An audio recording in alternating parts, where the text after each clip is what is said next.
Ey əmioğlu, məyər bizlər və sizlər Əbdülmanafın nəslindən deyilik? Biz Vəhy ailəsiyik və Allah Taala bizə dünyanın sirlərini və bütün elmləri başqa insanlara bəxş etmədiyi xüsusiyyətləri bəxş edib. Yaxşı bilirsən ki, Əbu Cəhil və Əbu Ləhəb Qureyşdəndir və eyni zamanda əmilərimizdir. Həm sənə Allaha məxsusdur. Məyər Peyğəmbər, Allahın salamı olsun ona, Əbdülmanaf nəslindən deyil.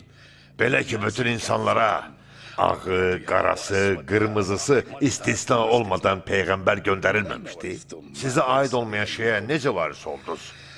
Muhammed, Allahın salamı olsun ona, bütün insanlara göndərilmişdi. Allah Taala belə buyurmuşdu. Göylərdə və yerdə elə bir gizlin şey yoxdur ki, açıq aydın kitabda zikr edilmiş və yazılmış olmasın. Sizə bu bilik kimdən miras qalıb? Muhammeddən sonra Peyğəmbər yoxdur. Siz nə Peyğəmbərsiz, nə də ki Rəsulsuz. Allah Taala Peyğəmbərinə buyurub, dilini vəhiy oxumaq üçün tələsə-tələsə tərpətmə. Dəlil olaraq, bu ayə bütün insanlara kifayət edər. Oxumaq üçün dilini tərpətmə kəlməsi isə Allah Taalanın xüsusi olaraq ancaq bizə əmr etdiyi şeydir. Biz Peyğəmbər elminin varisləriyik. Allahın salamı ona və ailəsinə olsun. Buna görə də Peyğəmbərin adəti bütün səhabələri arasında sirrini yalnız Əliyə demək idi. Allah Taala bu haqda bu ayəni nazil edib dedi.